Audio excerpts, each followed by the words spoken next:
The Yeezy 500 has been no stranger to earth tones. In fact, that's been the go-to for most of the colorways in the 500 lineup. And you'd think with all of these earth tone Yeezy 500s that have been coming out, I'd be pretty tired of it by now, but I'm not. And I think today's pair of sneakers is a perfect reason why. So let's break them open, let's break them down. Today we're taking a look at the Yeezy 500 Clay Brown.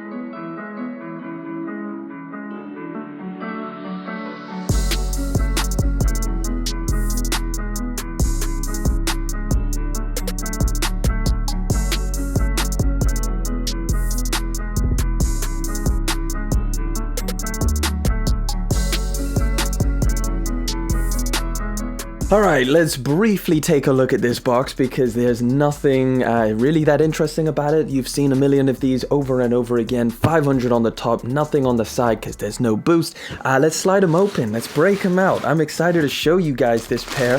And of course, it is the Yeezy 500 Clay Brown.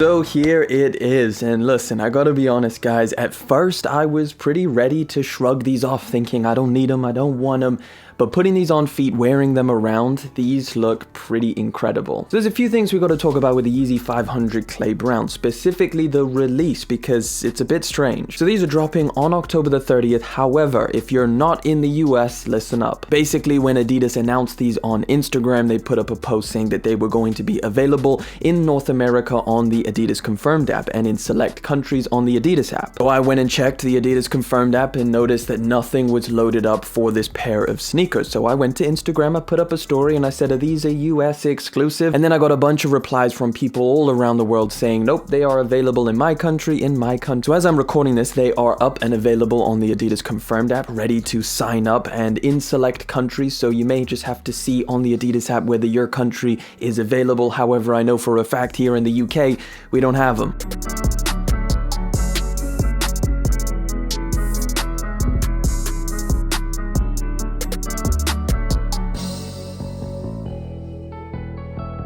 Whether these are just delayed here in the UK or they're just skipping over the UK in general, I'm not too sure, but either way, the retail price on these is of course £170. If they do end up dropping here in the UK or out in the US, these go for $200. So like I said, the Yeezy 500 lineup has remained relatively earth tone based. They haven't added too much color to the silhouette. In fact, I feel like the only multicolored option that we got with the 500 lows was the Inflame colorway. We just got the Taupe Light colorway a couple months ago, and next month apparently there's rumors going around that there's going to be a utility black restock. And with all of that, with all of these 500s dropping, I'm still excited about this one.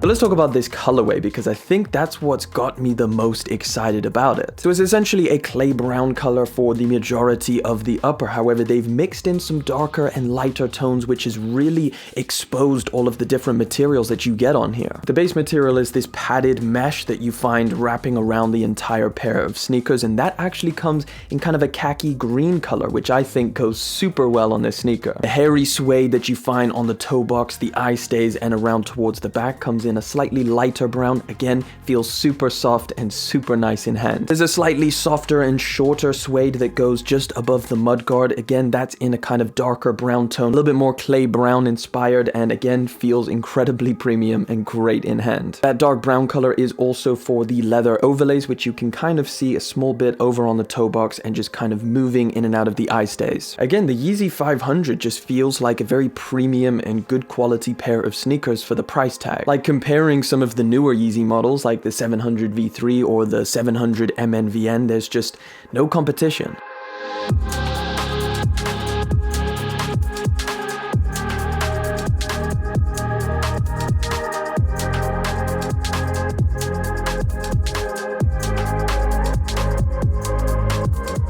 The Yeezy 500 has a very rugged look to them, which again, around this time, fall season, the fall outfits, I think is going to be a tremendously easy one to add into the rotation. The rubber mudguard that sits just above the midsole and moves around the entire sneaker adds to that rugged look, as well as the midsole itself. Got a very bulbous shape to it, and again, you match this rugged sneaker with some of those fall outfits, I think just goes tremendously well. Now, the midsole is made of adiprene cushioning, which again feels pretty decent underfoot. In fact, I would say that the Yeezy 500 in terms of comfortability is up there with some of the most comfortable Yeezys. Now, I still go for a half size up in these. They do fit relatively snug, nothing like some of the other Yeezy models, but still, I would definitely recommend going up a half size. Now, look, I get it. There's a lot of Yeezy 500s dropping. There's a lot of Yeezys dropping in general, so we're kind of spoiled for choice. However, if you were looking at these, wondering whether they'd be a good addition to your full rotation, I think they really are. And I think once you get them in, you try them on, you see them in hand, you notice how nice these colors go together on this 500 model, I think you're gonna like them. But either way, if you're going for them, good luck. If you're gonna take a miss on these, I completely understand, and of course there should be plenty more, not just Yeezy 500s, but Yeezys in general releasing down the line. So yeah, I do want to know what your thoughts are on this pair of sneakers. Let me know what you think of these down in the comment section below. That pretty much wraps it up for today's video, guys. Thank you so much for coming through, hanging out for yet again another video. Thank you for liking, commenting, and of course subscribing. I'll catch you guys in the next one, but until then,